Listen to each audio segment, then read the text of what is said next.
Ivan van Sertima was educated at the School of Oriental and African Studies, London University, and the Rutgers Graduate School, and holds degrees in African Studies, Linguistics, and Anthropology. He is a literary critic, linguist, and an anthropologist, and has made a name in all three fields. As a literary critic, he is the author of several major literary reviews published in Denmark, India, Britain, and the United States. He was honored for his work in this field by being asked by the Nobel Committee of the Swedish Academy to nominate candidates for the Nobel Prize in Literature from 1976 to 1980. He has also been honored as an historian of world repute by being invited to join UNESCO's International Commission for the Rewriting of the Scientific and Cultural History of Mankind. As a linguist, he compiled the Swahili Dictionary of Legal Terms based on his fieldwork in Tanzania, East Africa in 1967. He is the author of They Came Before Columbus, the African Presence in Ancient America, which was published in French in 1981. And are you ready for this? It is now in its 16th printing. That's quite an achievement. Dr. van Sertima, Professor of African Studies at Rutgers University, is editor of the Journal of African Civilizations. Recent books he has edited include Blacks in Science, Ancient and Modern, Black Women in Antiquity, Egypt Revisited, Nile Valley Civilizations, African Presence in Early Asia, African Presence in Early Europe, African Presence in Early America, Great African Thinkers, and Great Black Leaders, Ancient and Modern. Dr. van Sertima has lectured to more than 100 universities in the United States, the Caribbean, South America, and Europe. He appeared before Congress on July 7, 1987, to challenge the Columbus myth, and he also was there to set the record straight, might I add. Please join me in welcoming my husband, Ivan van Sertima.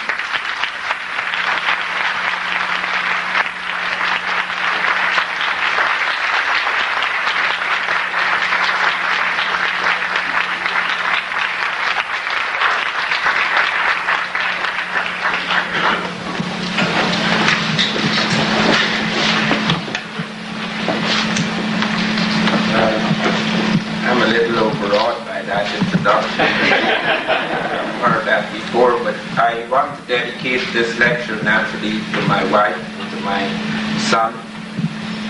I appeared before Congress on July the 7th, 1987 to challenge the Columbus myth. It was a really extraordinary and unexpected invitation. But the Christopher Columbus Quincentenary Commission was meeting, and the Oversee Committee of Congress wanted to check in what they were doing, and they had heard word that there was a very serious challenge to Columbus's to claim that Columbus had discovered America. So I was invited to give due cause why we should not celebrate this as a discovery by Columbus. I pointed out to Congress that I'm not the first person to suggest that Columbus was not the first person to come to the New World and visit the Native Americans. Columbus was the first person to suggest it. He actually said in the journal of his second voyage, Columbus, by the way, made 4 voyages in this direction, and he actually said when he was on his second voyage and when he was in Haiti, which was then called Hispaniola, he said that when he was there, the Native Americans came to him and told him that black-skinned people had come in boats, in large boats from the south and southeast, trading in gold-tipped metal spears. Now, note this. Note how the evidence builds up. People have accused me at times of being ahistorical, but by that they mean that it is not possible, and I have not found it possible, and no one can find it really possible, to reconstruct the early history of America and early history of Africa in the way we reconstruct it in Europe. Europe, in spite of its great tribal wars, has had the enormous advantage of having an archival continuity. That is, you can go to the libraries in Europe and you can track back hundreds of years of history in detail. You cannot do that in Africa, and you cannot do that in America. The reason is not the lack of books. Please do not misunderstand that. The Native Americans had thousands of books. We only have about half a dozen survivals of books in America. We have the Popol Vuh, the Bible of the Quiche Maya. We have the Codex Dresden, the Codex Madrid, the Codex Troana, the Codex Natal, the Codex this and that, the Titulo Coyoy. And the reason why we only have those fragments is because of the deliberate, systematic destruction of books in America. There were 3 massive, systematic destruction of books in America. Bishop Landon, the Yucatan, said, burn them all. They are works of the devil. That is the reason why we have so little surviving. These are not people without books. The same thing is true of Africa. Africa has as many writing systems as Europe. Europe has very few writing systems. Take the words, they came before Columbus. They came before Columbus. Those are Anglo-Saxon songs. The script is not English. English has no script. That's Roman. The French have no script. It's Roman. The Spanish have no script. It's Roman. The Germans have no script. It's Roman. Only a few European tribes had writing systems. The Greek, the Roman, the Russian, there's the Cyrillic alphabet in Russia. There are 1 or 2 other scripts like the Phoenician script, which is half and half. According to the Book of Balimut, it has half a foot in Africa.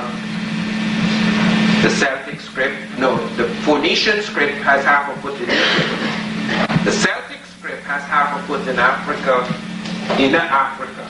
Egypt is also in Africa, but I'm talking about Africa outside of Egypt, where you find the Celtic Ogham, where you find it even in southern Africa. It has been found carved on some of the stones in southern Africa.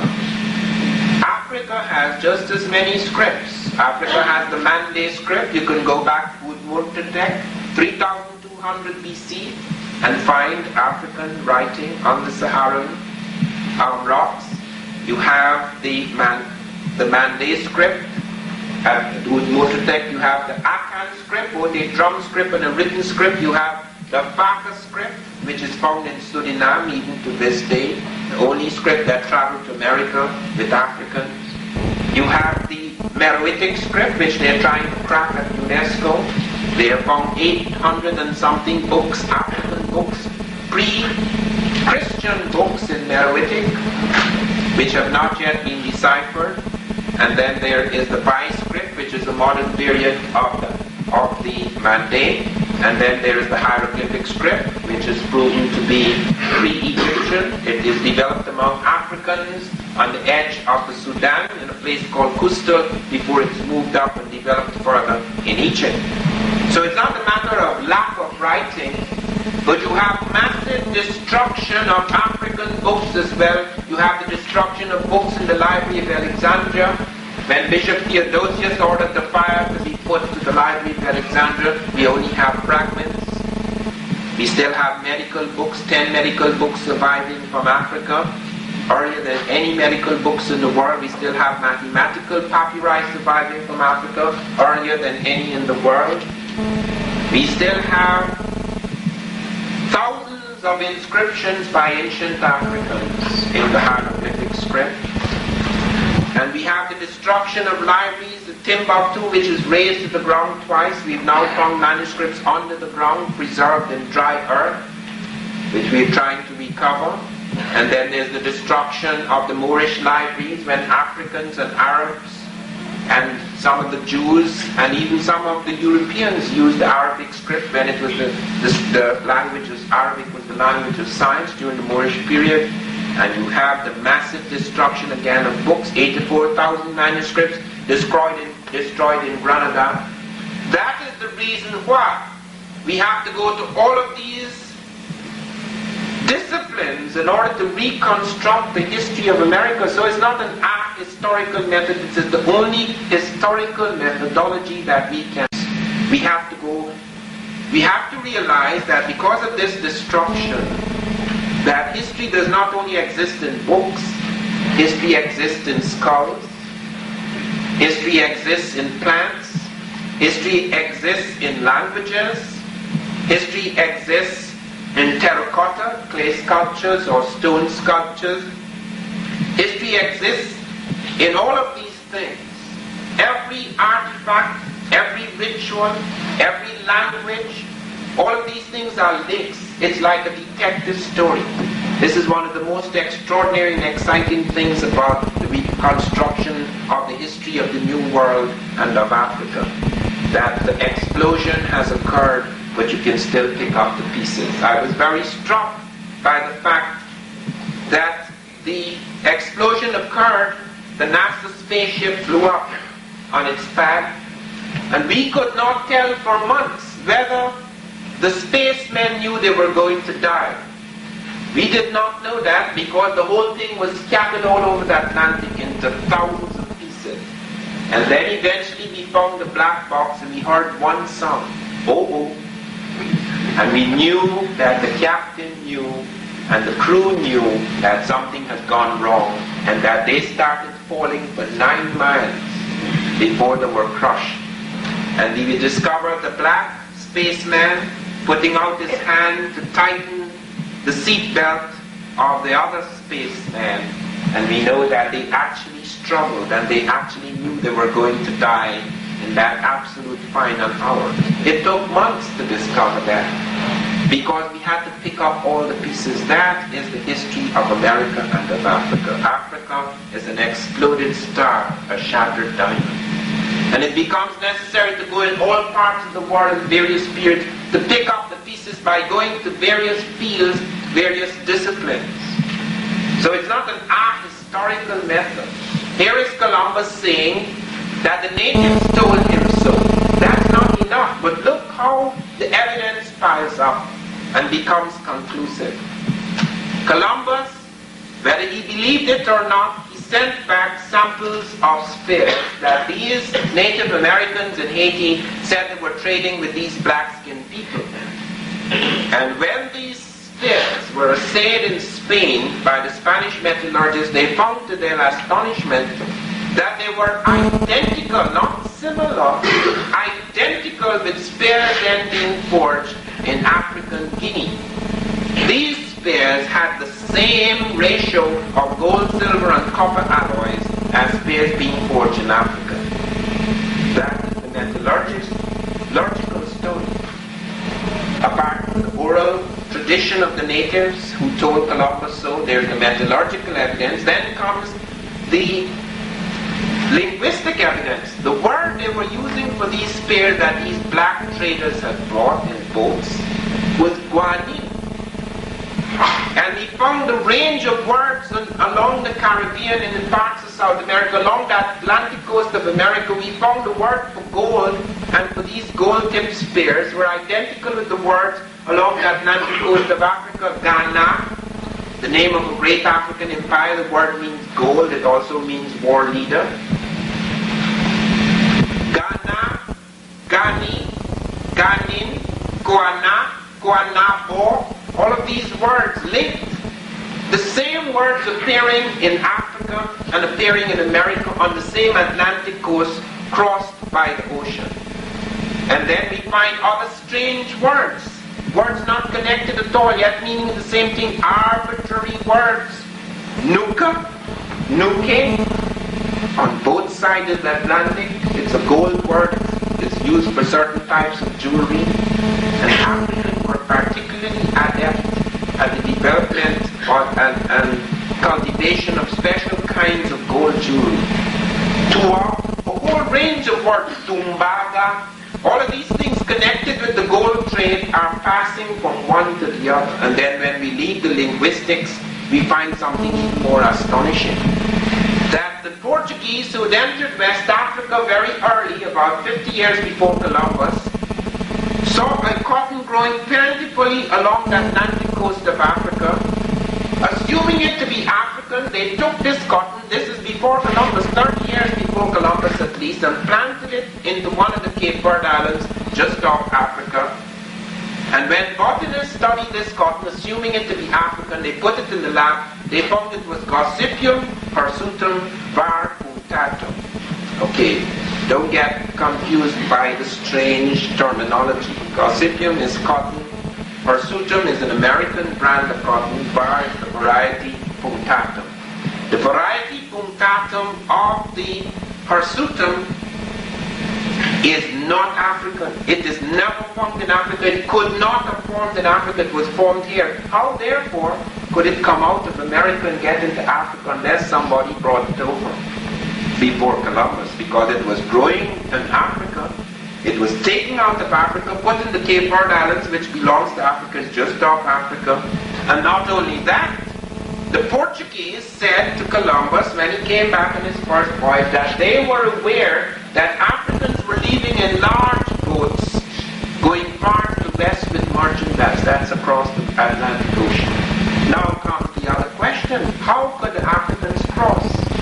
Europe has always assumed that the Africans were a boatless people, and even when they had boats, they had canoes, the little canoes that Tarzan turns over in the movie.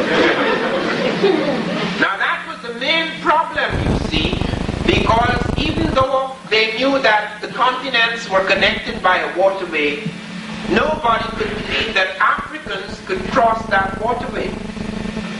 And the reason why we couldn't believe that is because our vision of the African was profoundly affected by anthropologists who loved to study little people.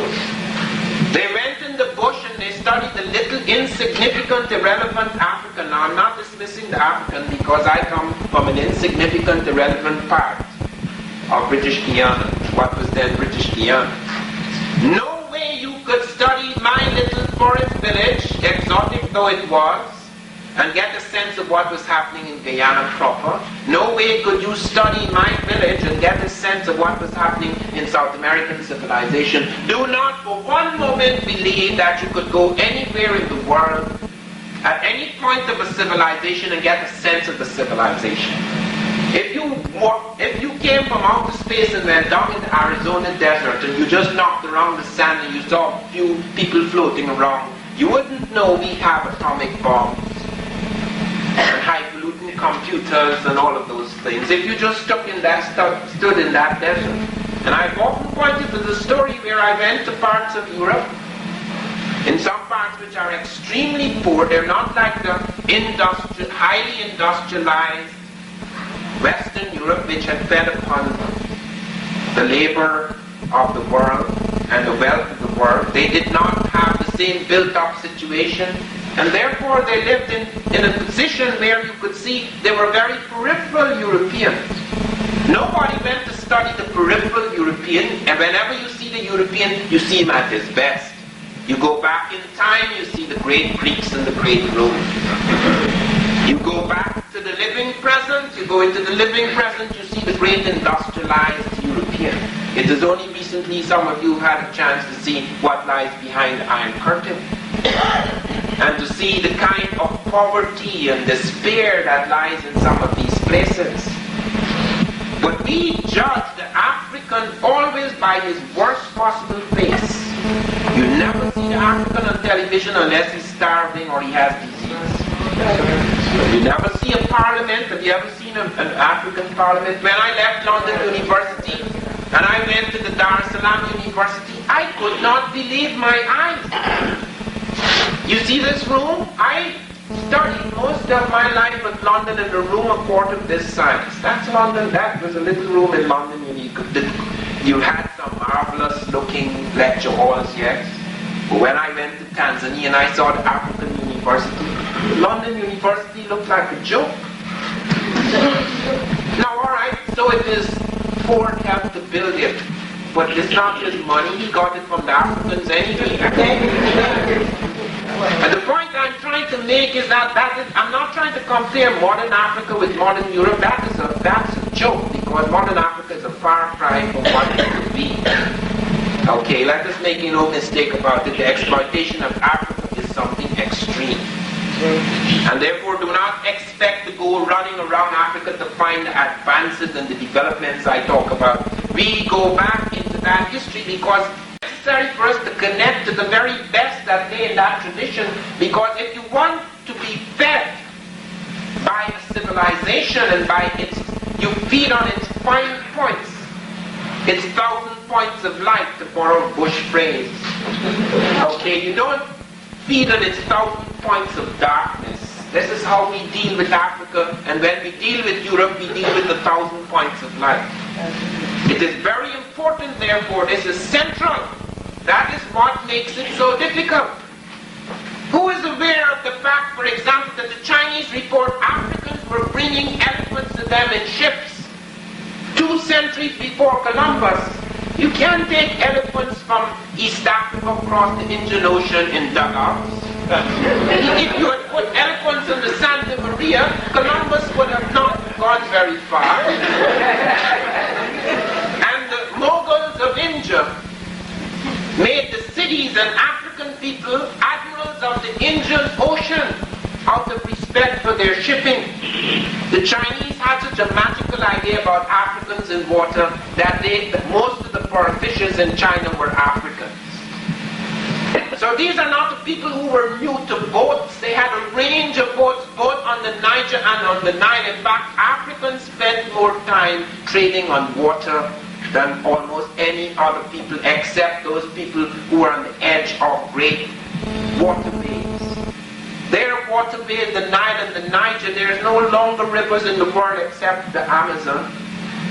So how could these people be ignorant about boats? We have found all sorts of boats on the Niger and the Nile. We found things like the catamaran of the Pacific, though it's sturdier than the catamaran of the Pacific, the jointed dugouts. We have found power canoes in Africa, 48 men on board, 24 rowing, 24 resting, that could go from Puerto Rico to Venezuela in one day.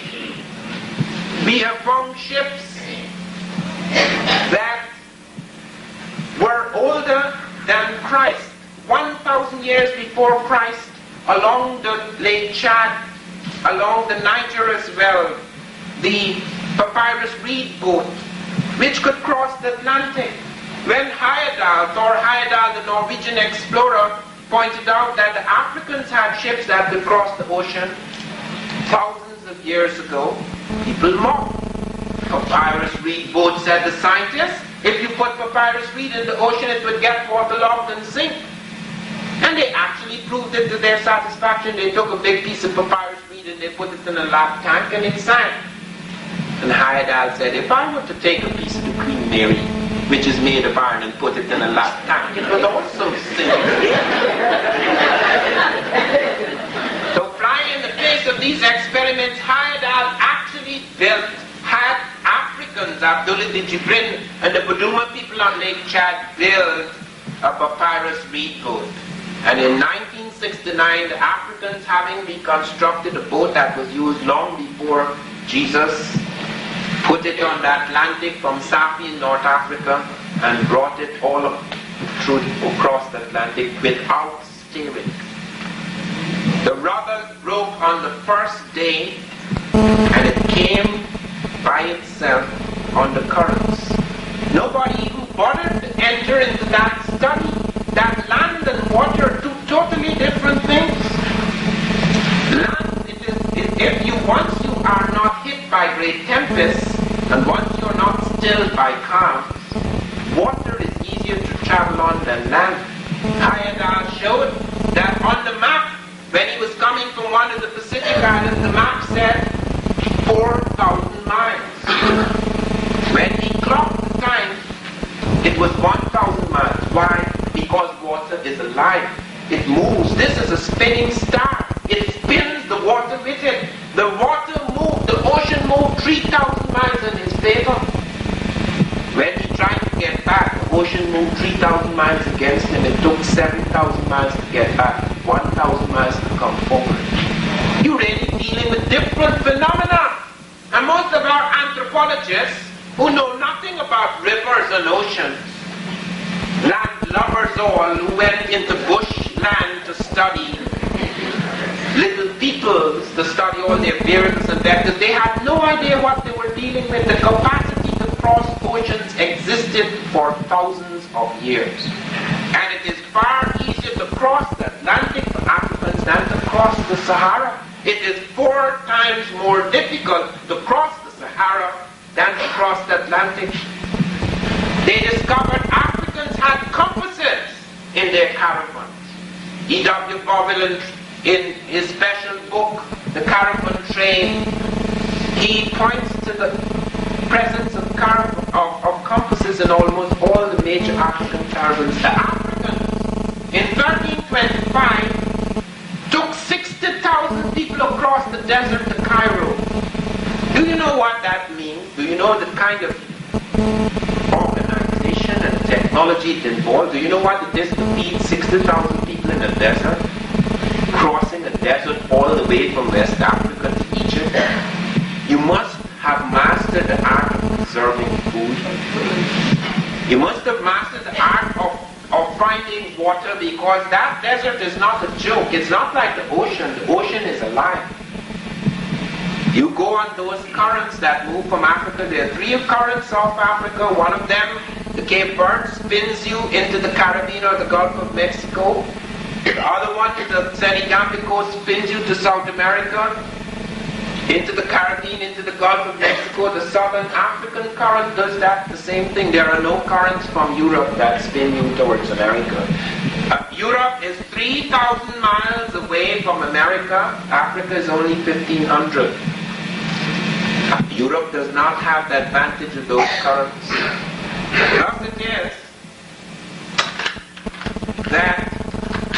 Thus it is that not only was it possible for Africans to cross, but several times, even by accident. Alain Bombard, who is not as well known as Thor Heyerdahl, conducted the most extraordinary experiment. He took an African dugout, which no African would be fool enough to use deliberately on the Atlantic, but he took the worst ship. He took the African dugout without a sail, without a crew, without food or water, and crossed from Africa to America in less time than Columbus or Vespucci. He went further. He took an African fishing kit and an instrument to squeeze juice out of the fish, which I knew as a boy that if you are lost on the ocean, the last thing you do is drink the water. You wait for the rain to fall, or if you catch the fish, and it's very easy to catch fish. You don't just have to catch fish by putting out your line. On those cards, the fish come in millions. Millions! This is a live world. All the birds are above. All the fish are beneath. All the winds are behind you. Everything is on. Those are living roads. They're moving. It's not like the desert. The land is still. The ocean is not. It is alive. It is moving. It is spinning with the stars. They never even studied those basic things. They never even studied how birds flew. The same thing happens above the clouds or in certain parts of the cloud stream. A bird goes up and falls asleep and flies thousands of miles. He doesn't have to bother. Once he keeps his thing, the wind takes him there. Just like on the ocean, the wind blows the ship if it is caught in a current, and in the wind stream, it goes by itself. Now all of these things had never been looked at, and then again, it was the assumption too about the static African.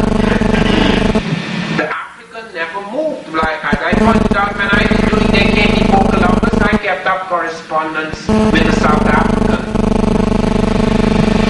I never told him I was black, because it might have interfered with communication. My name is Van Sertima. It sounds Afrikaans. It's a Dutch name. I was, my ancestors were slaves of the Dutch, but the Dutch was on Guyana, and the first governor of Guyana was Van Sertima.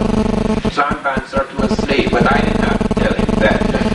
So we had a very nice correspondence, and he was a very brilliant South African of Witwatersrand University. He discovered something very unusual.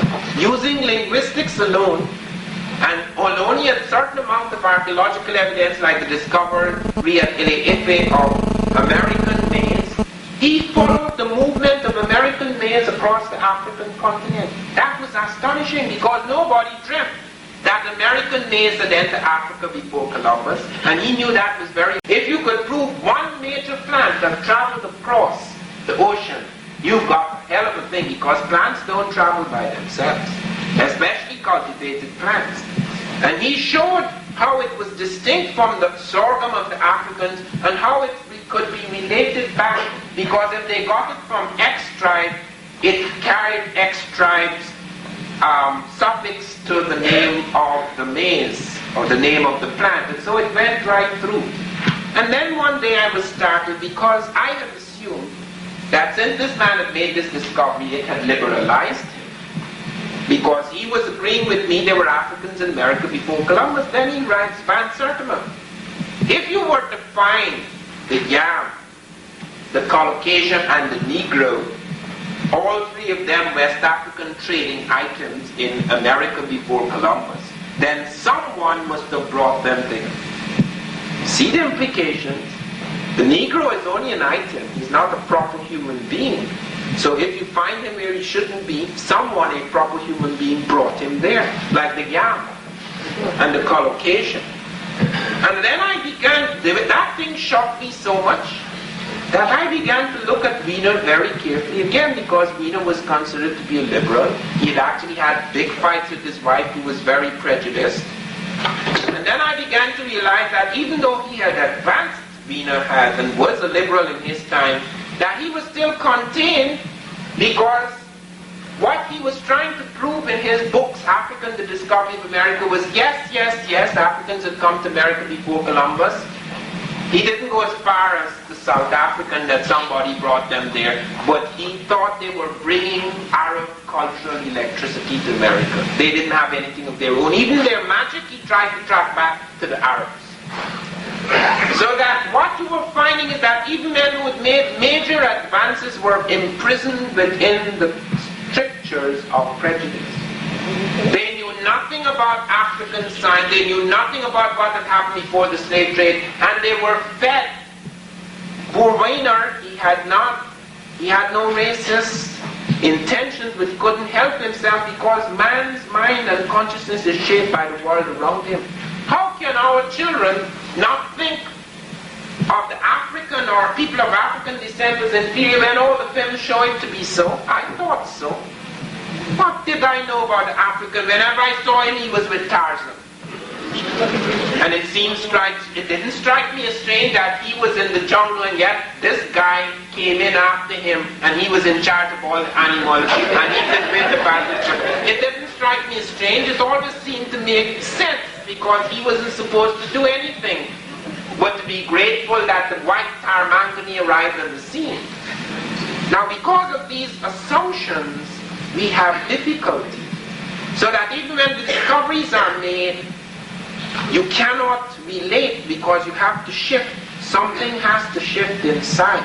That is the reason why when I finished They Came Before Columbus, I realized that there is no way that you could discover something or reconstruct something and make a whole world believe it, because the world would have to reconstruct itself. Therefore, you have to get at something else. That is why I started the journal, because I realized that we have got to reconceive the African ancestor before we can understand.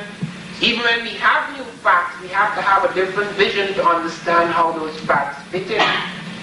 Because here is the linguistic evidence, here is the metallurgical evidence, here is the oceanographic evidence, here is the navigational evidence, here is the oral tradition, here is the metallurgical and botanical evidence, and yet it doesn't make sense to them. It's always riddles, because you find the metallurgist never heard of the linguist never heard of the botanist never heard of the oceanographer, so it's all a mystery to them. Wherever I tracked them down in whatever discipline, even when they discovered things, they didn't know how to knit it up, because it didn't make sense. It was a riddle. They found, for example, something more astonishing in plants. They found that an American cotton, Gossypium hirsutum and Gossypium barbadense, those are the two major strands of cultivated cottons in America. When they put it in the lab, they found of 26 chromosomes, 13 were African. This is American cotton, ancient American cotton.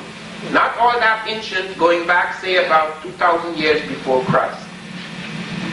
And they could not understand, how could this happen? How could you have an African, half this thing is African and half is American, which is what was even worse. The African thing was cultivated, the American thing was wild. How could they intermarry and interfuse so many thousands of years ago? So they said perhaps it floated from Africa by itself. Okay, see, ones are just like my good friend Professor Jeffries. He's dead now, so perhaps I could mention his name.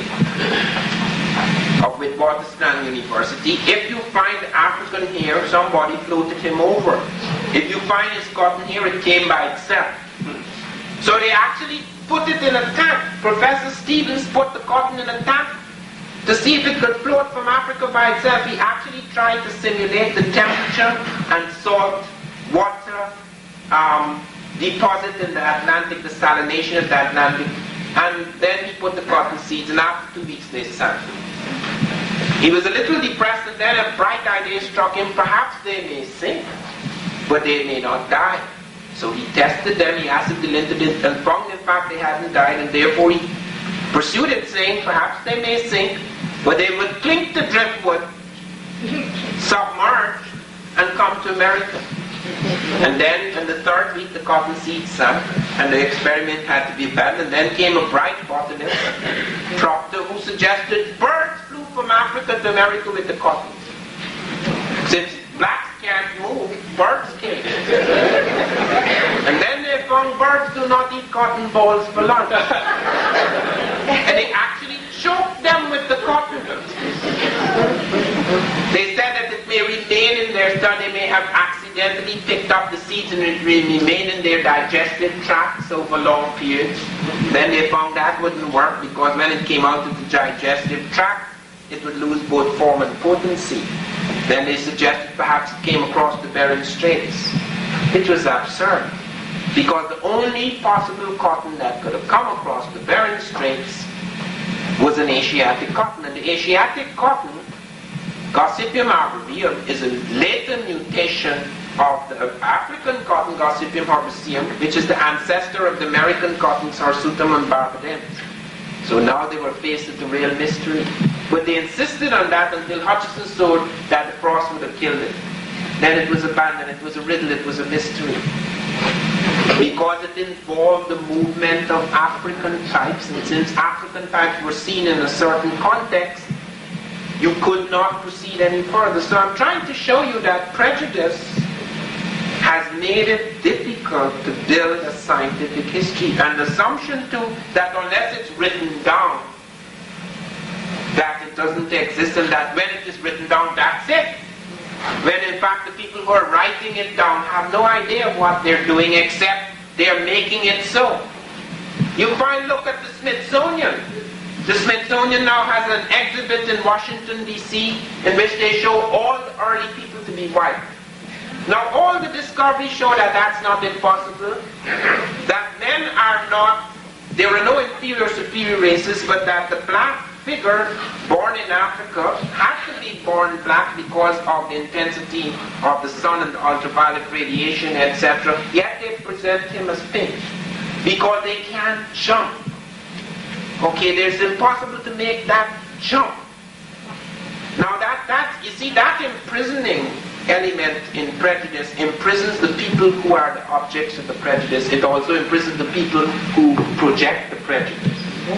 So then you find, even when discoveries are made, they become difficult. Now my testimony to Congress brought up many elements, not just the late pre-Columbian journeys, but other things that had happened in America that indicated that you had this movement across the Atlantic. And another thing I pointed out is that Columbus never once put foot on the American continent, north or south. He only wandered on the periphery. It is true that on August the 7th, 1498, 3 of his ships landed in South America near the Gulf of Paria, but he did not come off the ship. He said he had arthritis. Would not come off the ship. He sent the landing party aboard. They made a cursory examination, and they sent back news to Spain that the landmass was an island. Just as they sent back word in Cuba that Cuba was the continent. And Columbus, I believe, was deliberately doing this. But I found a letter he had written to Louis Santander, the Chancellor of Aragon, 6 months before he wrote King Ferdinand, saying that I am certain that Cuba is an island because the people who have lived there for centuries have told me so.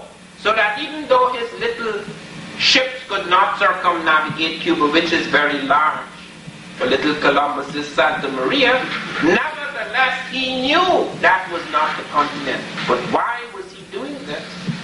Because Columbus was cheating all the way. First of all, he had a bright idea which wasn't his. The Moors knew that, the Egyptians knew that the world was wrong, and Columbus said, why are you wasting all this time going all around Africa in order to get to India, or going through the difficult Mediterranean with all the hostile Muslims, etc., to get to India? Marco Polo had fired the imagination of Europe with all the talk of the spices and treasures of the Indies.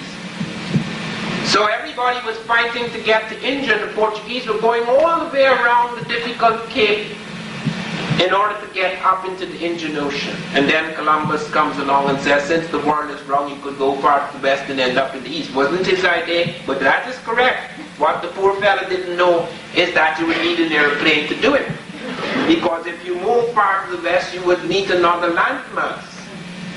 So when Columbus eventually convinced after, and this is the one remarkable thing about him, his persistence, his commitment to a certain dream, so that even though he was snubbed in the Portuguese court, he went to the Spanish, and eventually persuaded them to help him, and they financed the fleet, and he came through. And he set out, he struck out for the latitude of Japan, hoping to land in India. And when he came and he found these poor little islands, not the rich lands of Cathay that Marco Polo had spoken of, Columbus couldn't go back home and says, I'm sorry, wasted your money, sorry, didn't find India. No, sir. He then set out on a deliberate scheme of deception. He sent his notary, Fernando Perez de Luna, among the ships, and made every man sign a document that they had come to the coast of Asia. They were just off the coast of Asia. And he threatened his men. If they were officers, they would be fined 500 maravedis. And if they were common sailors, they would be given 100 lashes and have their tongues cut out, if later they were to say they weren't off the coast of Asia. So Columbus knew he couldn't go back home with that. That's why this place was called India. It wasn't called America. That's why we still calling the Americans Indians. That's why we call the Caribbean the West Indies. This was the India he found in the West. Okay. Now,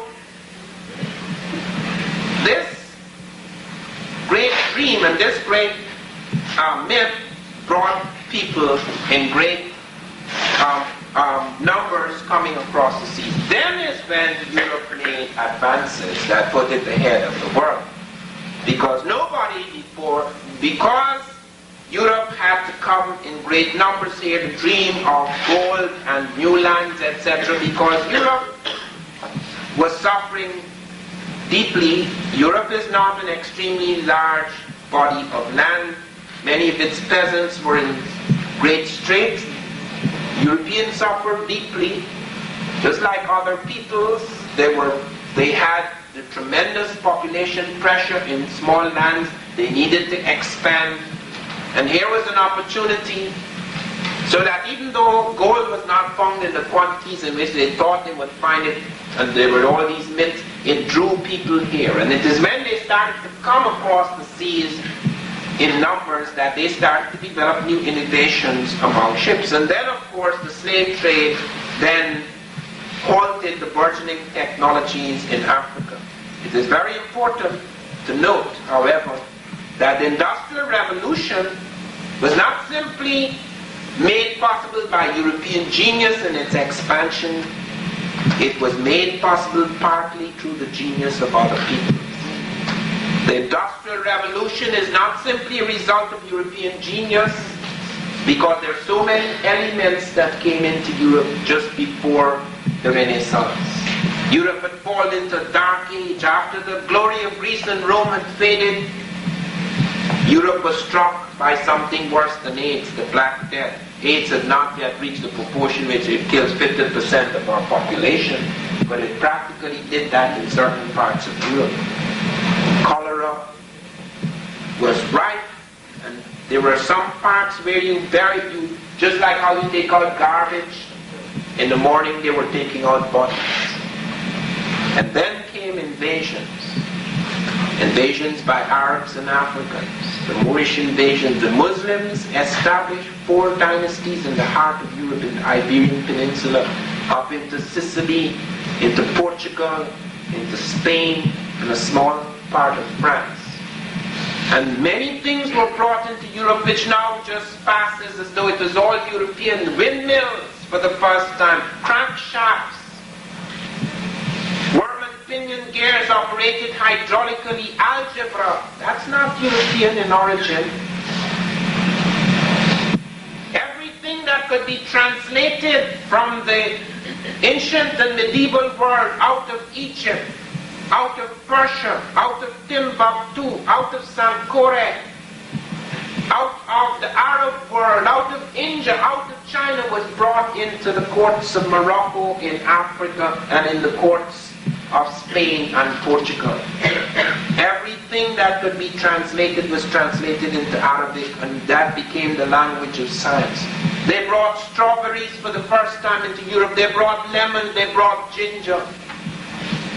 They brought new concepts in trigonometry. They brought us optics. The first eyeglasses were cut by the Moors. They brought air conditioning into Europe. Air conditioning with perfume, air conditioning.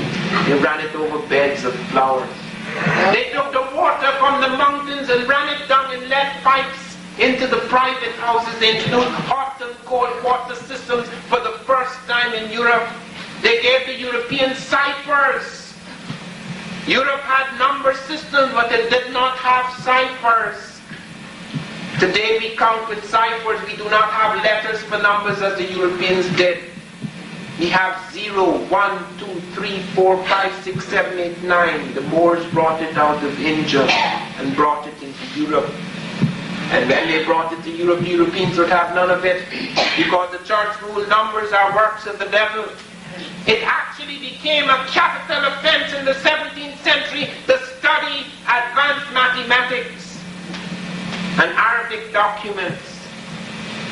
That was the feeling about that. When Fibonacci in 1202 found the number system, the ciphers in India, and brought it into Europe, they would have none of it.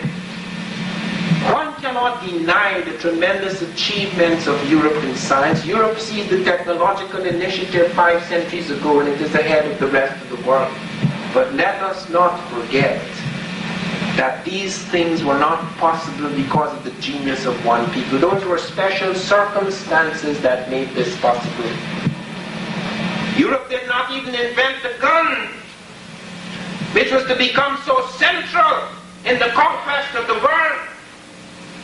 It was the Moors who took gunpowder technology out of China.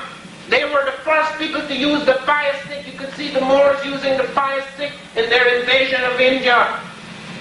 Gunpowder technology brought into China, into Europe. Even the sails on the ships of Columbus when he set out, though he later changed those sails, were Arab, Latin sails which Arabs and Africans were using on the Indian Ocean.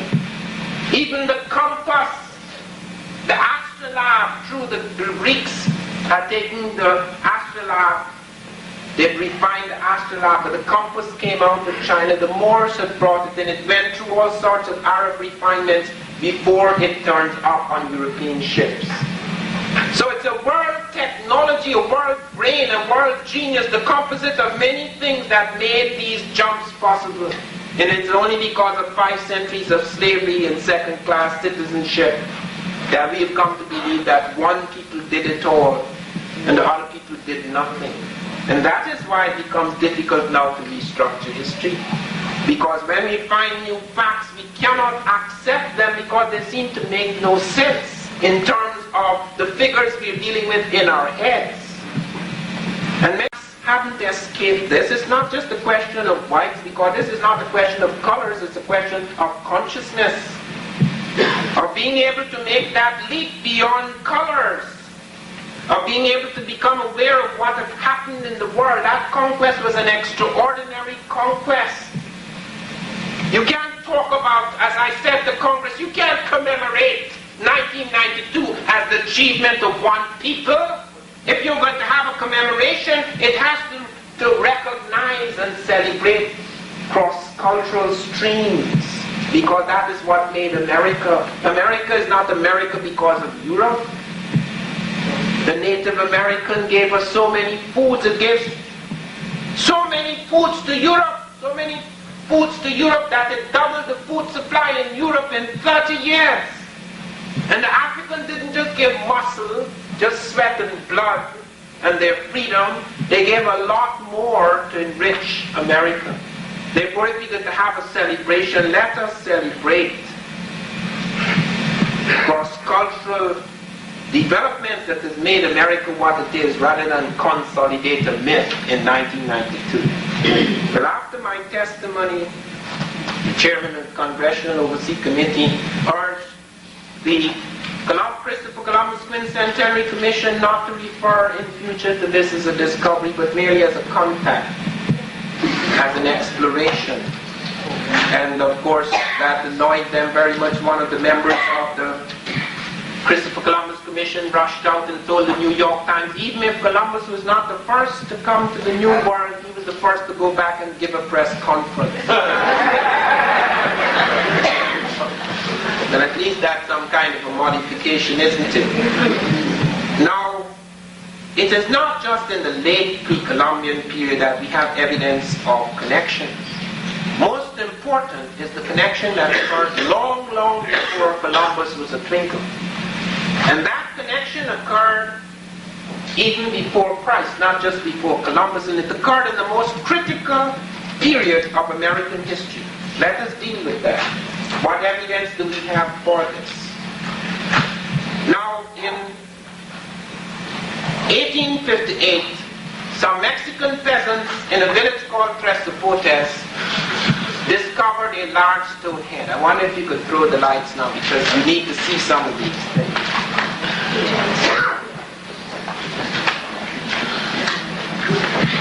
If someone could turn on the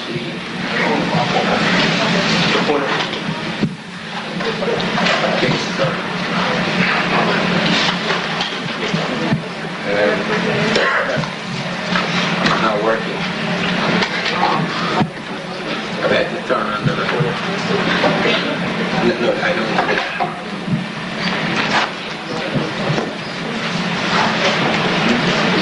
Okay, control me. Okay.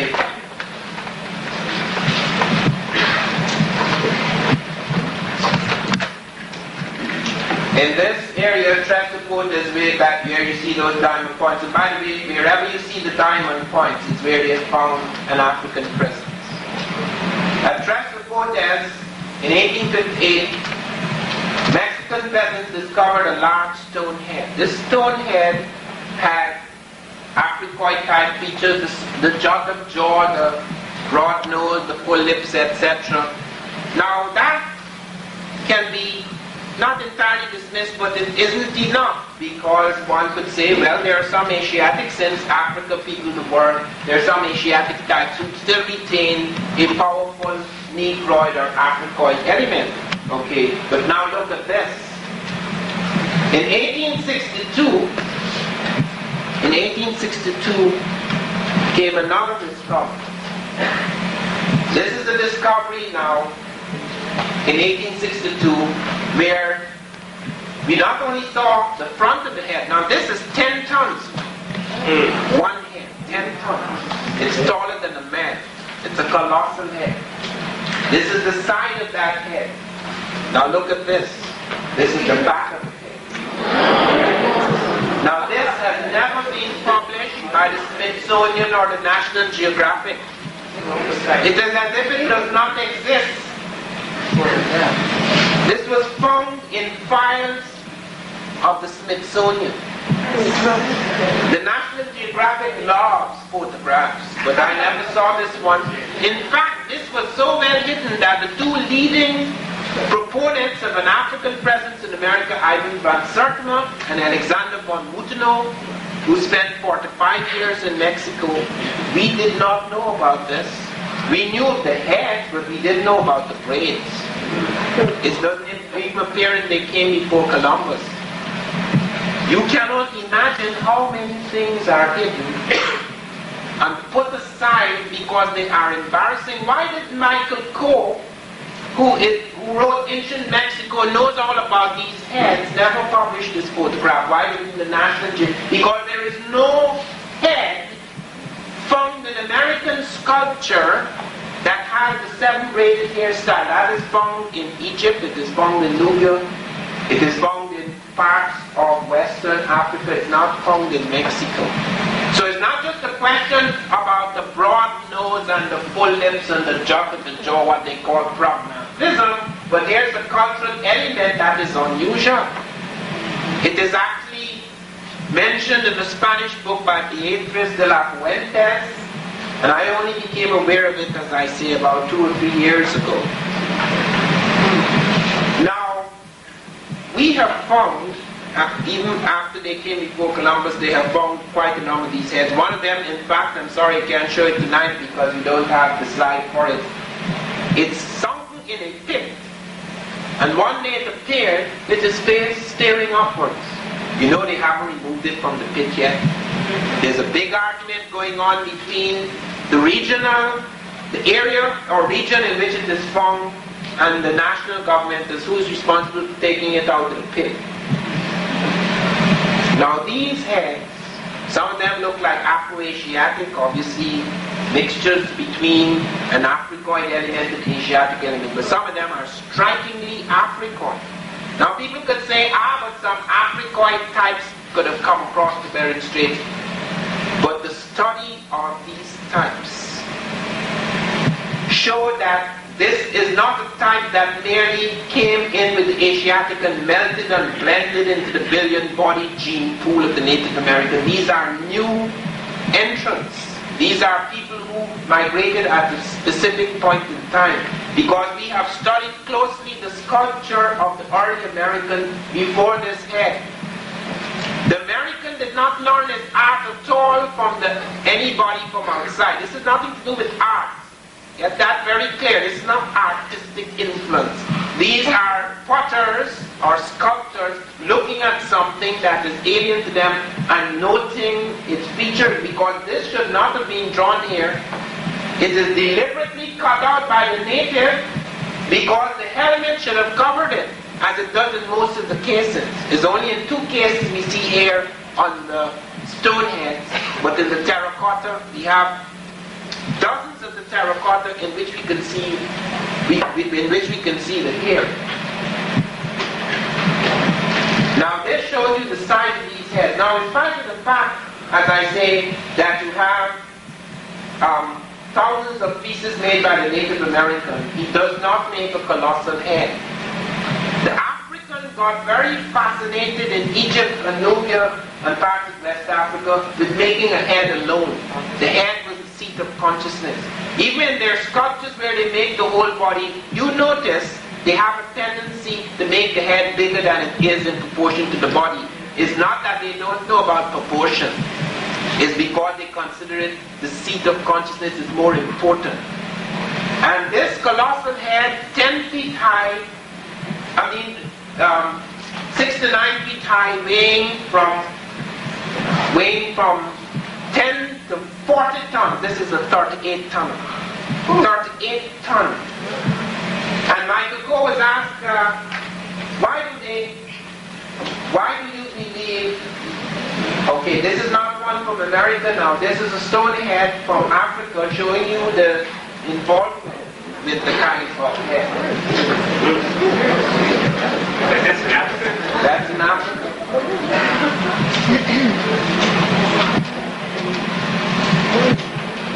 These are a series of the stone heads from various parts of America.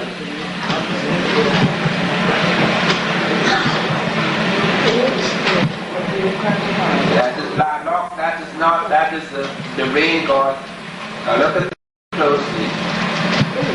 This one has recently been removed, although it has remained quite solid for 3,000 years in the sun and rain. It's recently been removed because acid rain is beginning to destroy some of these things. Hold on a moment. That is Tresophotes. Okay, this is a Nubian sheep, so we can make a comparison. Here it is again. Now that doesn't appear in Michael Coe, though these heads are avoided. Now here you can see the hair style. This is supposed to be a Native American Indian. Okay. Now this puzzles people because this is before Christ. We have found the first sequence of these heads, even though they're found in 1938, 1939, the first sequence appears at a place called La Venta.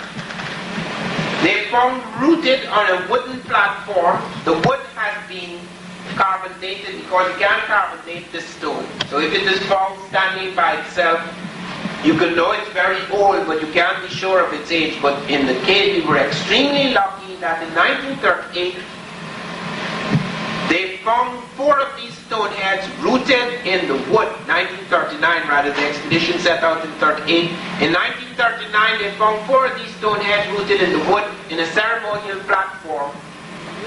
And they were able to carbon date the platform at La Venta, which turned out to be the capital of the Olmec War. It gave a reading 948 to 680 BC. It's 814 plus or minus 134 BC, which is between 948 to 680 years before Christ. It is an Olmec civilization. Now we go back because sculpture in America goes back thousands of years, but none of them weigh 10 to 40 tons and are so colossal they're taller than men. Just the head alone, just a head alone. Now, no people spend so much time on the head, colossal heads, as Africans. You find that with the Sphinx. You find that with heads at Tanis in the Egyptian Delta. You find it in many places where the head is given this incredible significance. You can find thousands of little beautiful pieces made by the Native Americans, but none of them making these colossal heads, who suddenly start coming. And then what is very unusual, these heads are found about 60 or 80 miles away from the stone out of which they are made. And it cannot be crossed. They cannot cross the land to bring it there because there's a vast gorge. So unless they levitate, they can't take it across the gorge, which means they have to bring it down the river. Now that is not a joke, because if you're using little rafts or dugouts, you can't bring that down the river. In fact, the Japanese attempted to do just that in Egypt in 1978. They were humbled because they'd seen all these barges, bringing the Egyptians bringing these incredible things down in the barges. When the Japanese tried to put it on the barges capsized. We now know that those are no little barges, that the barge at Shepsut is 500 tons heavier than the ship used by Lord Nelson in the Battle of Trafalgar. The Japanese had to use steamboats in order to bring those things down. And in some cases, some of these heads, like Lalok, moved by the Americans across parts of Mexico. The bridge broke. The cranes broke. We found out when we were trying to move things from Nubia, when the Aswan Dam finished by the Russians with the sweep over parts of Nubia, we rushed down there to move some of those monuments, and the cranes broke. So that it involved a different kind of technology. I'm not saying that that technology was an advance of ours. People concentrate on certain things, and sometimes they make leaps in certain areas that we do not make again for a long time. The movement of these things baffles us. And we have found, according to Heiser, that there were identical methods of heavy transport in America as in Egypt. And that there is no precedence for it. There are no long stages where they're making these colossal heads and moving them. Suddenly in one place they suddenly appear. And then they begin to appear in related areas at La Venta, at San Lorenzo, at Presapotes.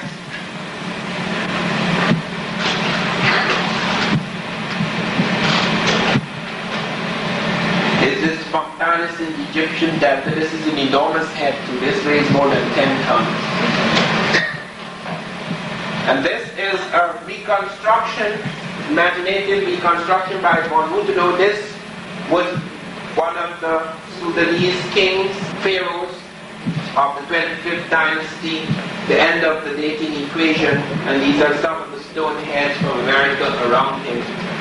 This is claimed to be some kind of ancient African script, but I do not know that for sure, and therefore I will not advance it as such. That is advanced by a colleague of mine, Professor Clyde Winters, but I have some doubts about Winters' decipherment, so until we do further studies of that nature, we shall not accept it. This is very difficult to see this. These are the eyes.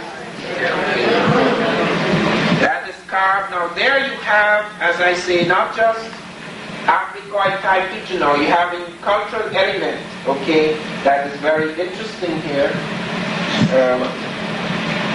There are the eyes, the nose, the mouth, and there is this peculiar thing.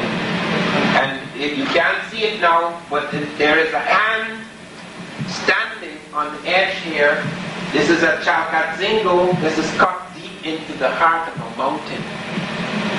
Okay, and the hand stands like this with a peculiar ornament on the wrist. And we have found that kind of thing in the Nubian world during the battle with the Syrians.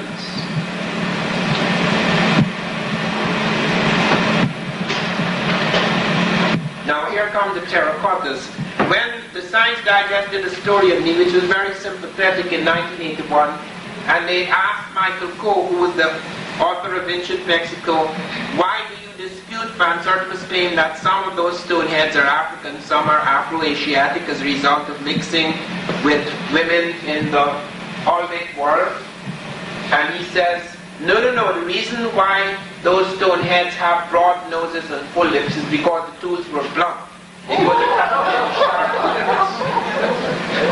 now here come the terracottas. Now here are many, many dozens of this type of head now, where you could see clearly the texture of hair, because sometimes you can't tell from the facial features, because as I say, you can't have that odd Asiatic element occasionally, which has the Africoid prognatism and the broad nose, etc. Here now you find the terracotta, which may not be as photographically realistic, but here the effort to show the texture of hair very different from the straight mongoloid type of hair of the Native American.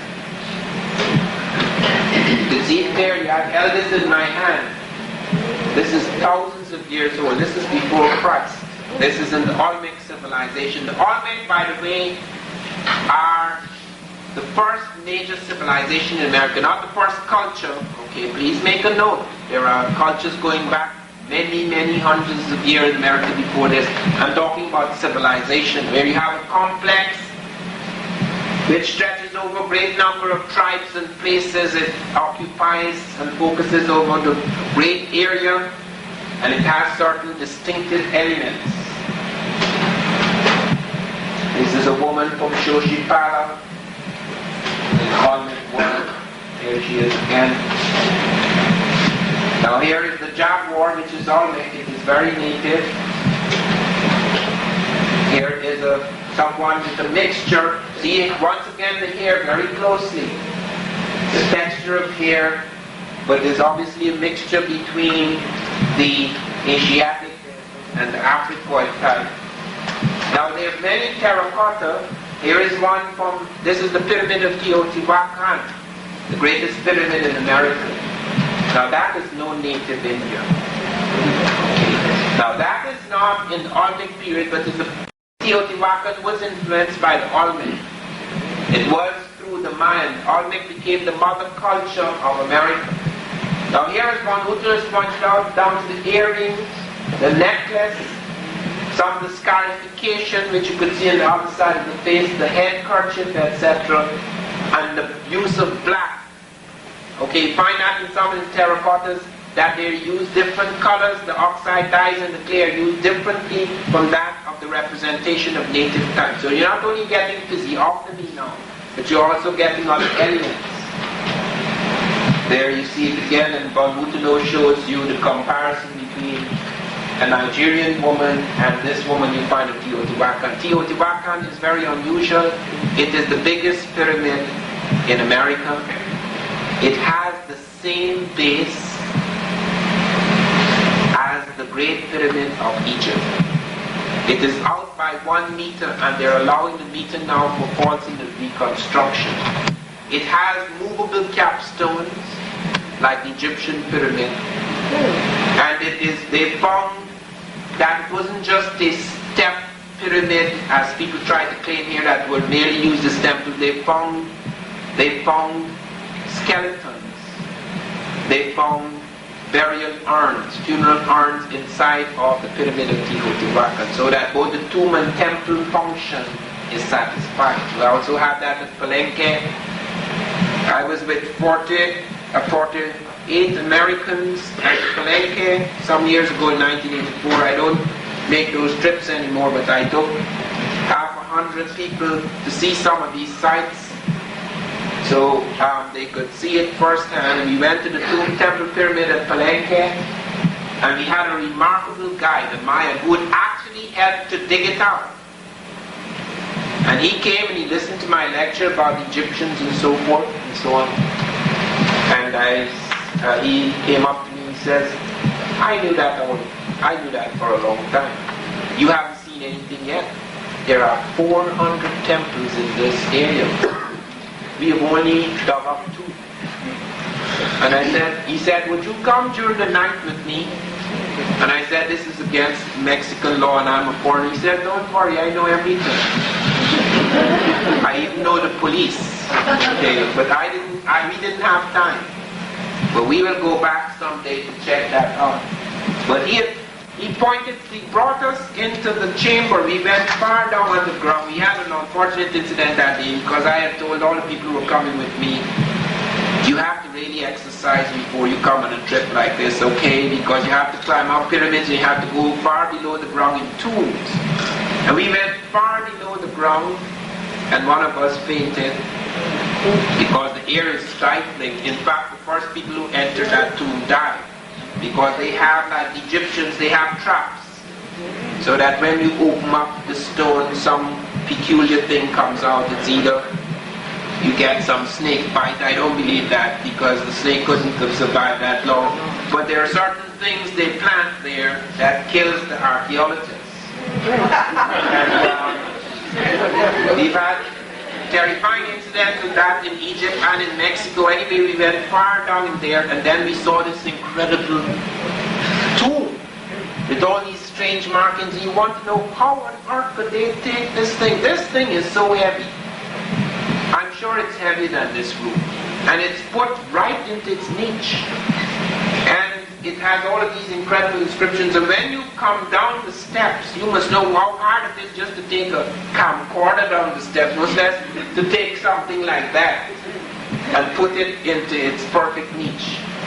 Now, that is just one of the tomb temple things, because people have argued that there is no connection between the two. They've argued, for example, when I was attacked by the New York Times, my attacker said that in Egypt, the pyramids are tombs, here they're temples. That is a lie. They have found very few bodies in pyramids. They find the bodies buried elsewhere. They find great sarcophagi, but when they open it, they rarely find the mummies.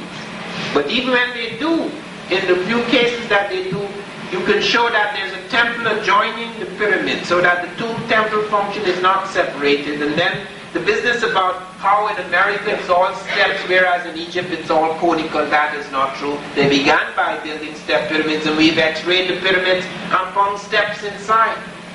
So even when they built the conical, many of them retained the steps in order to get the ratio of run to rise more easily. So those distinctions are invalid. But there's not only the terracotta. This is found in Mexico before Christ. Now that is no Mexico. That is a drama from Colima. Now this is from the Mandingo period. Before we come to that, this is 200 years before Columbus in Mexico. Now you're having scarification, headdresses, as well as a unique type of physiognomy. But before we come to that, it's not just the terracotta, that is the clay sculptures and the stone heads. Professor Wierzyński, and he's borne out by Professor Davalos, as well as the Miguel Covarrubias, they found, let me concentrate on Wierzyński because this is more modern. He found when he went to the dry areas of the Olmec civilization at Tlatilco, at Serra de las Misas and Monte Alban, he found distinctive Africoid types. No mixtures here, except at Monte Alban where they're beginning to mix with the women more clearly and the Africoid element is becoming less. You find at Tlatilco 13.5% of the priest caste, the ruling caste, are African. He tells it from the nasal root, the nasal aperture, the brow ridge, the structure of the jaw, the texture of the bone. He tells it from the length where they found the extended skeletal material, the length of limb different from that of the Native American, about 1.5 feet taller than the regular Native American. All of these things coming together. And at Tlatilco, at Serra de las Misas, and finally at Monte Alban, where you have only about 4%. And you have actual evidence where you have a woman lying beside the man, buried in the same grave. It was a habit. Sometimes with kings they would be buried simultaneously. Later on, the woman, though she may die later, she would be buried beside her husband. And here is the woman, Native American type, and here is the man, African type. So you do have the survival of that type, some with mixtures, some fairly pure type, because they seem to have preserved themselves for a period of time. Now the question arises, now why on earth should they come? But nobody ever came to America, it seems to me, at first deliberately. Columbus certainly never came here deliberately, he was coming to India. This place was only changed, it was called America because of his friend Amerigo Vespucci. That's how it came to be called America. I have found letters showing their great friendship. They knew damn well what they were doing. I found a letter Columbus wrote to his son Diego Columbus.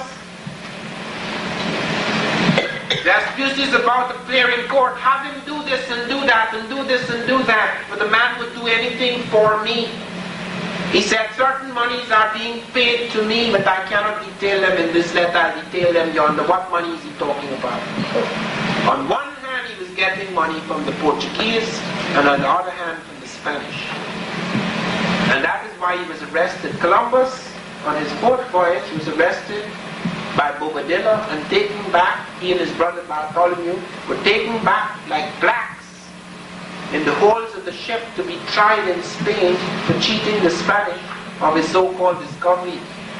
And were it not for his great presence and his marvelous eloquence, and some people say a special relationship with Isabella, which I have not researched, he would not have got off so easily. He never traveled again.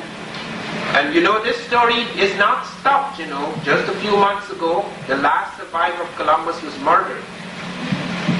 Because there are some strong feelings about these matters even now.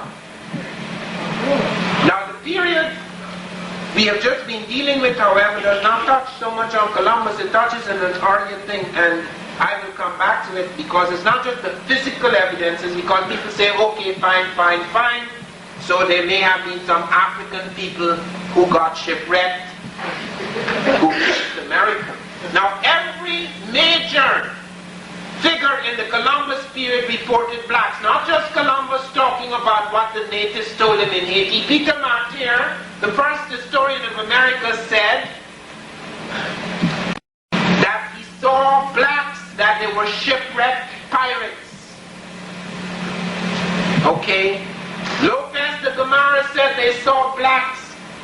Vasco Nunez de Balboa, who is credited with the discovery of the Sea of the South, the Mar del Sur, said the day after he discovered Caquaricua, he found two tall black men of military bearing among the Native Americans, and he asked them, where did these men come from? And they said they did not know. All that they knew is that they were living in a large settlement nearby. That's the Isthmus of Darien or Panama, and that they were constantly waging war with them. And Fray Gregorio Garcia found blacks in Cartagena, Colombia. This is not in the slave trade. He said, these are the first blacks we have found in the Indies.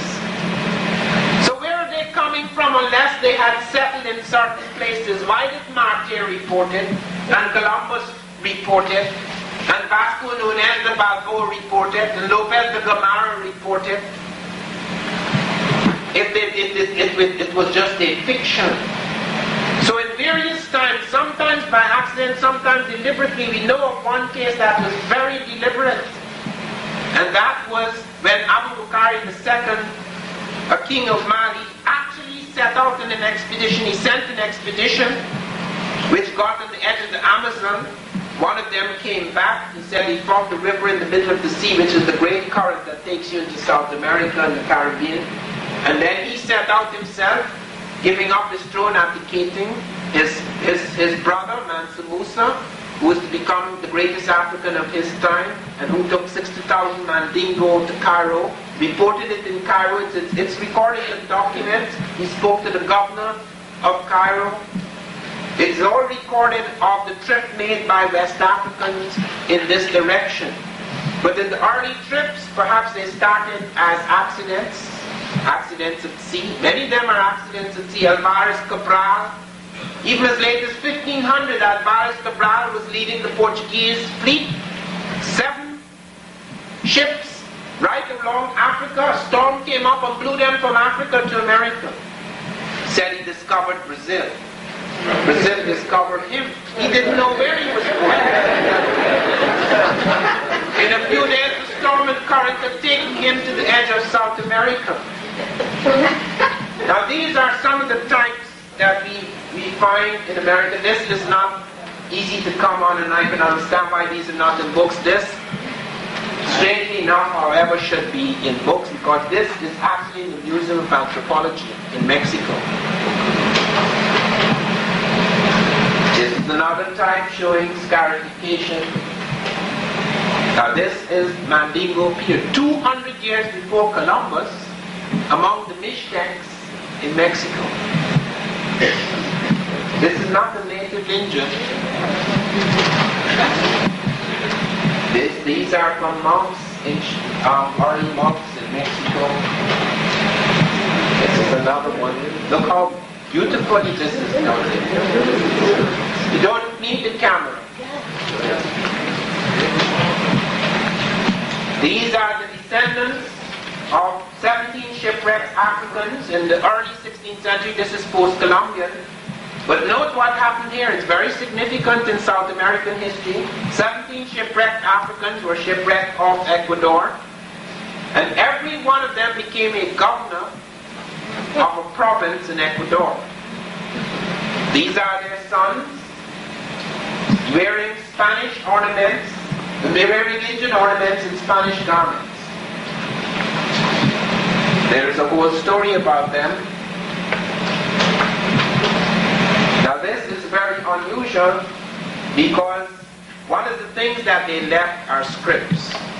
They left markings Now we have a great problem in that matter, and that is why I cannot speak of it in great detail. I can speak of this in great detail because I investigated this one.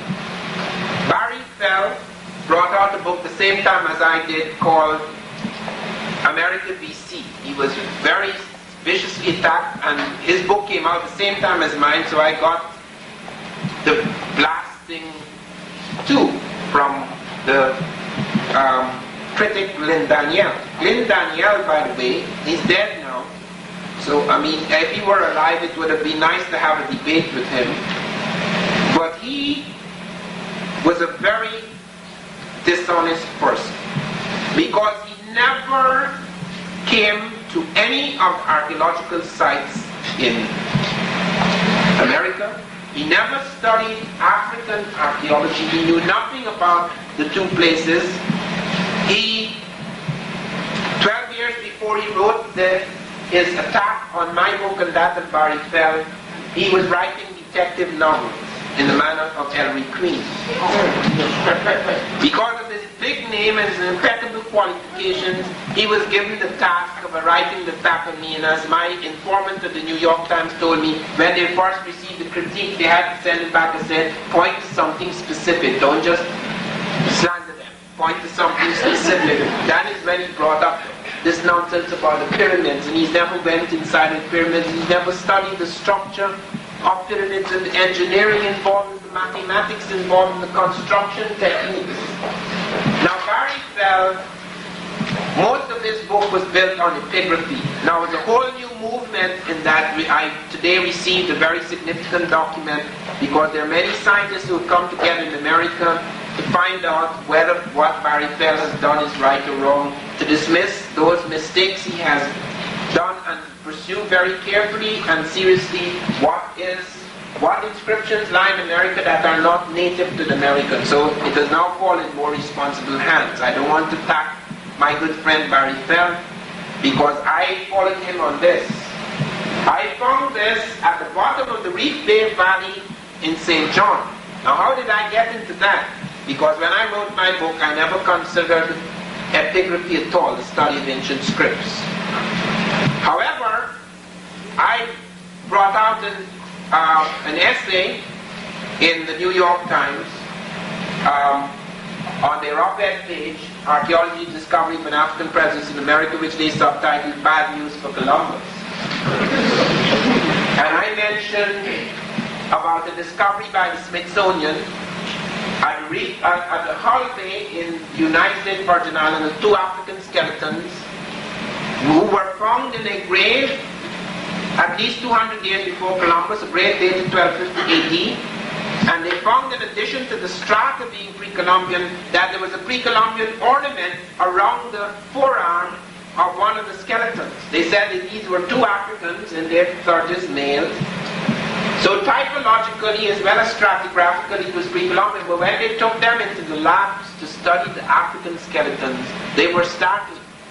Because when you die, your carbon, one of the nuclei of carbon is supposed to go down and one is supposed to remain stable, and they can tell by examining these two roughly within which time you die.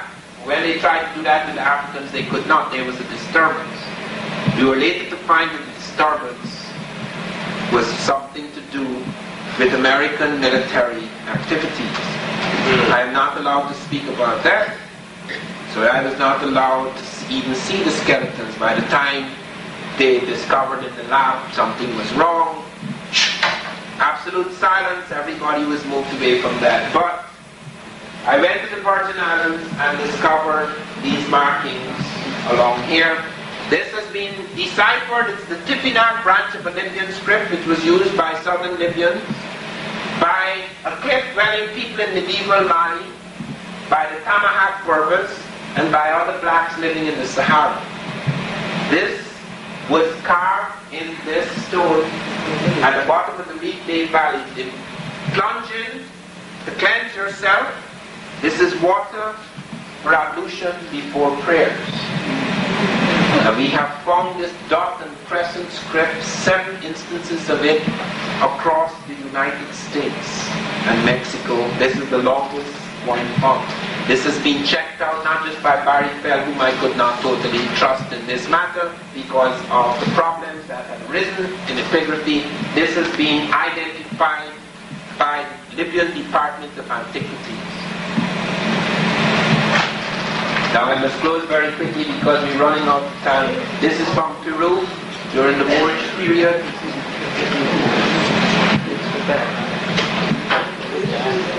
This is just showing you something about the so-called dugout.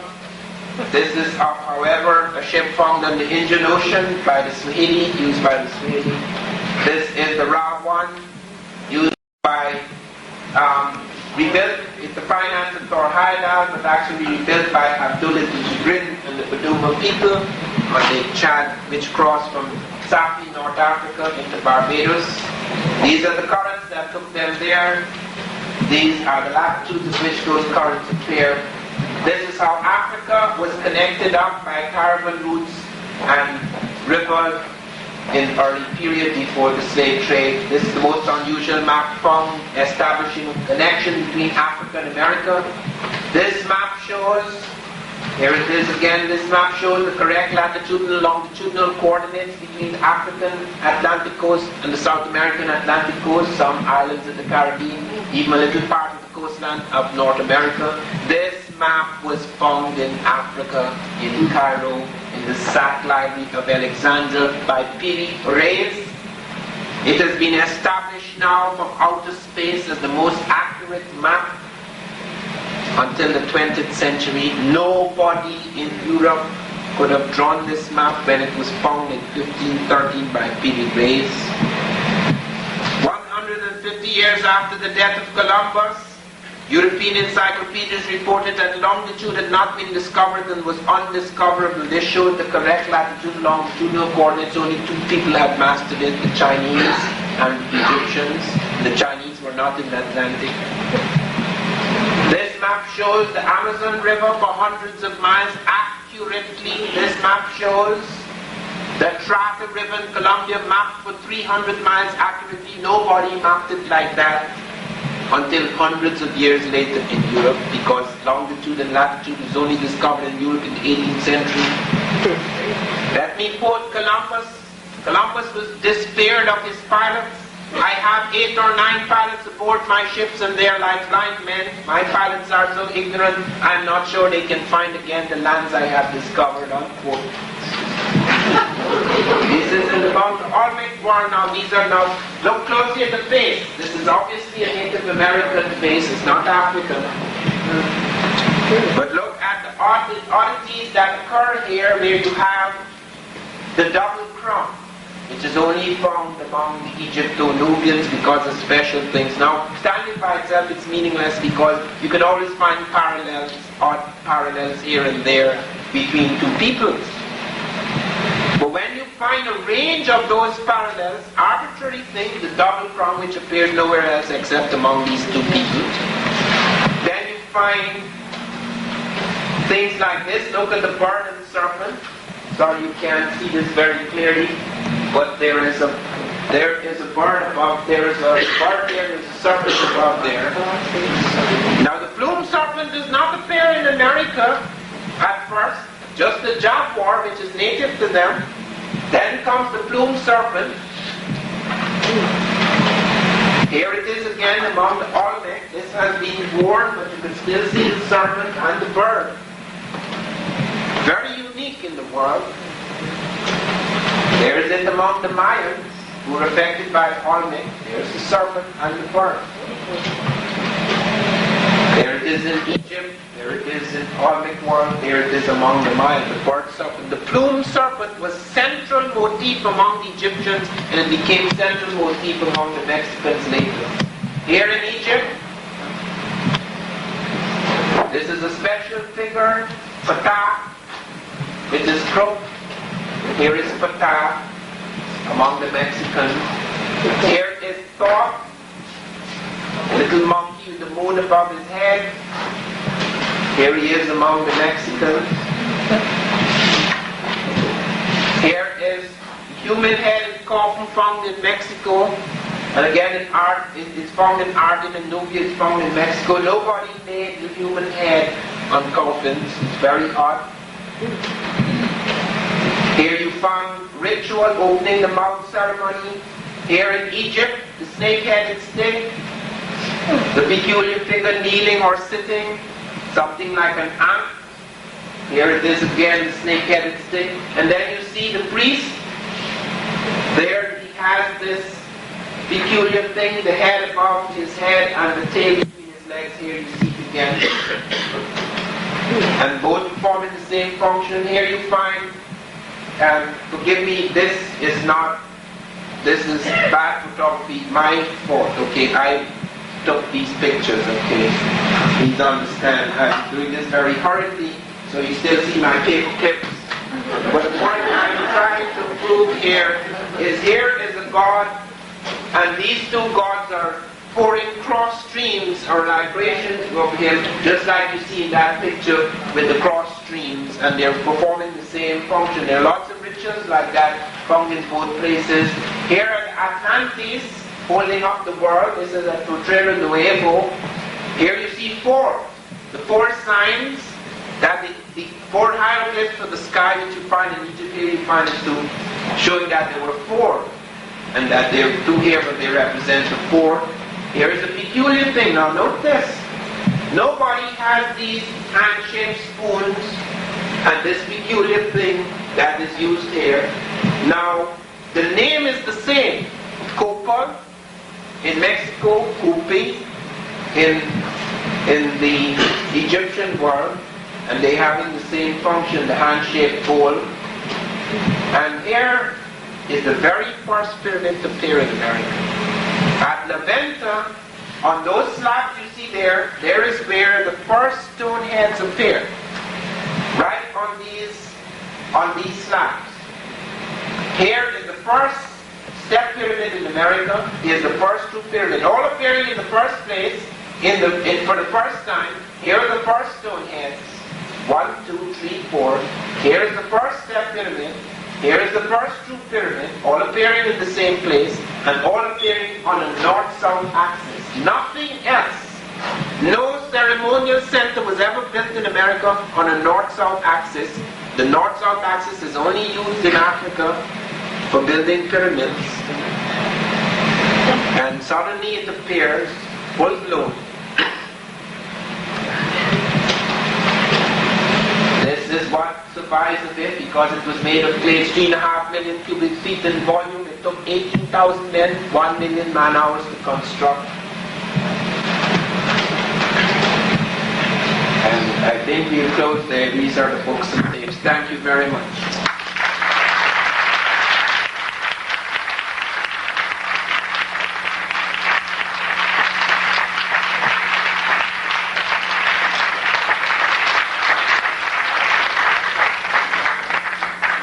We're running out of time, but I will entertain 3 questions and 3 questions if we can. Yes, go ahead. There was something on the news this morning about the guinea worm. Have you heard of that? Some kind of a disease or something of a worm that infests your body. Why did that happen? Well, I just thought I would ask because it came out this morning. Can you give a brief discourse on Go ahead. Can you give a brief discourse on the inhabitation of the South Pacific? What? Of South Pacific. Yeah, I have Inhabitation. Africans and American people, but on the please, since we have so little time, I would like questions to relate to the for this.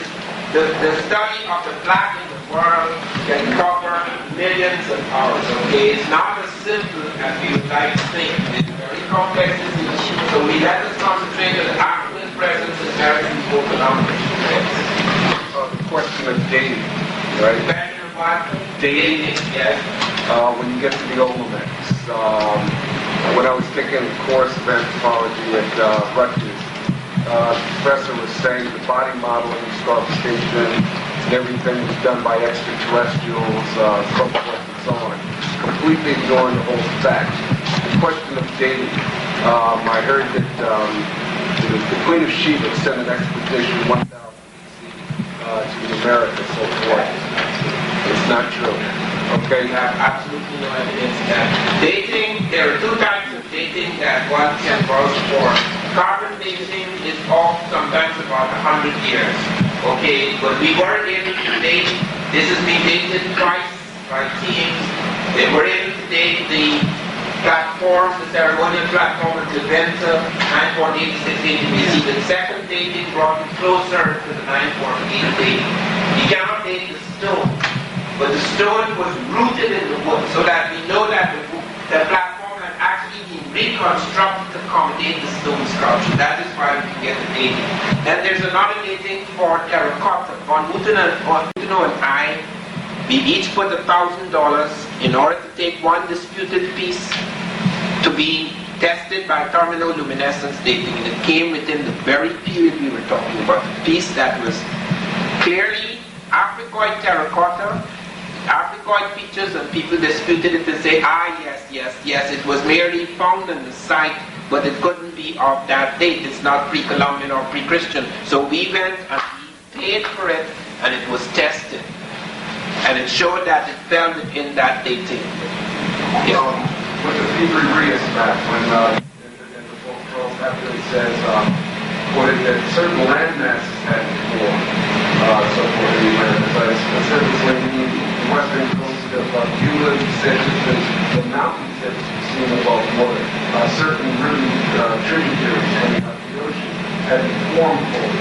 How old is the map? Well, okay, it's not a map. Okay, the reason why Hapgood that's why this problem occurs, is because you have Hapgood put together fragments of map. The Piri Reis map is not, the Piri Reis map has a specific configuration of South American Africa, which is still the same as it is today. Okay, so that it is not before the Ice Age or anything like that. There are survivals of maps that indicate a much earlier period in history. In other words, it is quite possible that there are periods in history that we do not know about. But this is not an alien period. Okay, it falls within the context of the data group. Okay, so the Piri Reis map falls within the context of 1000 BC, etc. It does not have configurations that are alien to that age. Yes. Do you have any evidence of Africans in Florida and up the East Coast at all? Yes, that is so. You could find that in Wiener's book. Yes. Okay, thank you. Thank you very much. Let's give Dr.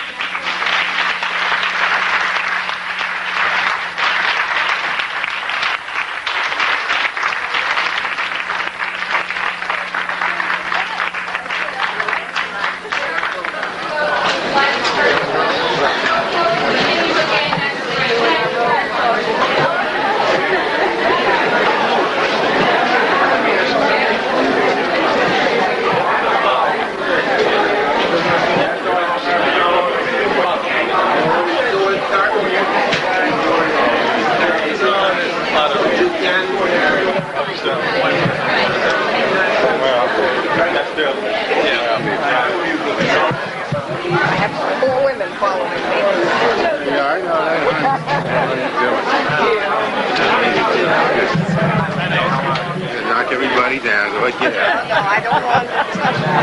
You have more